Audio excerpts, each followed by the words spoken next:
Hi guys, welcome back to DylanOpedia, and today I'm going to show you how to make a Lego maze. Okay, so first what you want to do is make a kind of big base plate.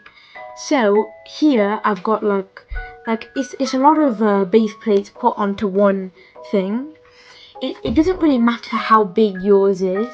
Just if it's I'd say recommended amount is like this or bigger. So I've obviously got this rectangle, but at the back you can see there's a monstrosity of of these pieces that hold it together. Make sure to put a lot more, a lot, so that it doesn't bend or break. Just one more thing about the base plate. I'd recommend building all this monstrosity and stuff on this part where all the studs are, where you can stick all the things in, because when you're actually moving with the player that we're going to build in a second, it's way easier to move around than the other side. Okay, now let's move on to building the player. Okay, so for this tutorial I'm gonna do it somewhat like an actual official Lego tutorial. So I'm gonna put this to the side a bit, and now we're gonna work on the player. And believe it or not, it's literally only 2 pieces. So you'll need this one stud. It doesn't matter the color. I mean, if you want to have the same color, it's fine, but I'm just gonna do random. And just a 2x2 brick. So after you have these, you have to put this top stud thing inside the hole, inside the circle hole. You just put it like that. Don't put it on the corners or anything, otherwise it'll be unbalanced. So put it in the center, and it should look something like this, with the circle right in the middle, like that. So that's the player, literally done. So now let's move on to the goal area. Okay, so for this goal area, what we want to do, it's a bit more complicated than the player. So what you want to do is put these on top of each other like this. Put two 2x2 bricks, and then do the same thing again. So now I have it like this. Now here's what I want you to do. So if you have the base plate and the clean side is the one where you have to put them upside down, make the rest of this upside down. So for example, I'd say to do it like this. But if you have it on the studded side, like this sort of texture, I want you to do it on the regular side with the studs on top. Okay. So, I'll do the studs on the bottom because, as I said, that's the cleanest. So I'll put it underneath. I'll put this 4x2 brick underneath in the middle, underneath the 2 2x2 studs. Sorry, I'm stuttering. So don't put it, as I said with the player, don't put it on the left or right in the center. And then do the same thing with this one. So now I have 2 like this, and then what you want to do, you want to try and make a 5 stud brick. So basically like this, but 5 studs longer. As you can see, I do not have one, but what you can do is use a regular 4x2 one, and then take the small one, and then it acts as a 5x2 one. So put this put this 4x2 kind of overhang, so that two layers of studs are still overhanging, if that makes sense.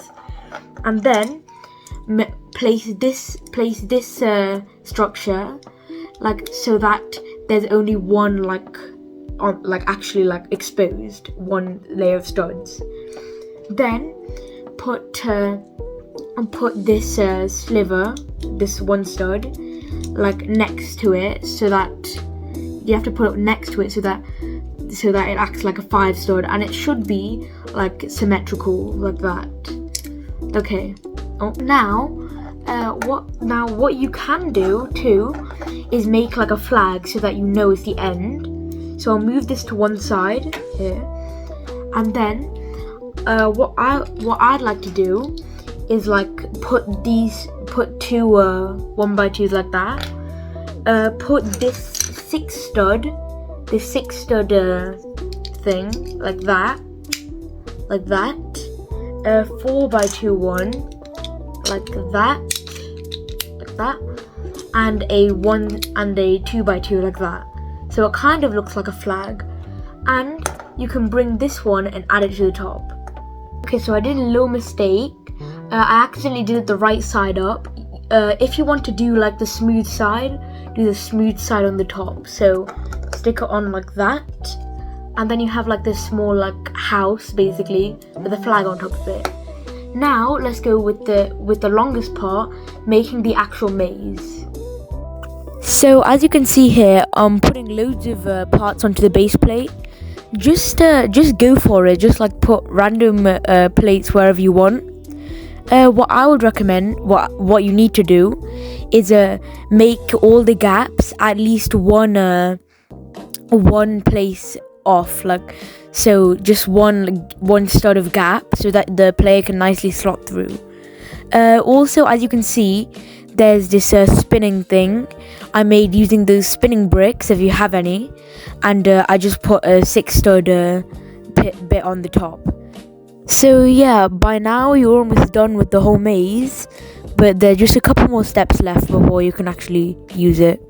Okay, so the second to final step. So you want to take this gold thing, and you want to place it somewhere. I'd say place it in like a top corner, and make sure to leave like one stud gap so that the brick can actually pass through. So it should have this like, it should have like one stud like up here and one stud down here, like space, and then room for like 3 studs to go here. So that is like, that's the whole building process done. Now the final part, play test, I guess you could say, the maze. So you want to start where you want to start. I can actually place a dead end right here. Start where you want to start, and check if it's possible. If it's impossible, maybe try like maybe start removing the traps. And if you want to go a certain way, like I want people to actually go and use the spinning thing. So I can actually add traps. I'll block one here, and I'll block it here. So now the only possible route is to go here, nowhere else. And I'll also make sure it's challenging. Like for this last part, I can just go straight up here and just instantly win.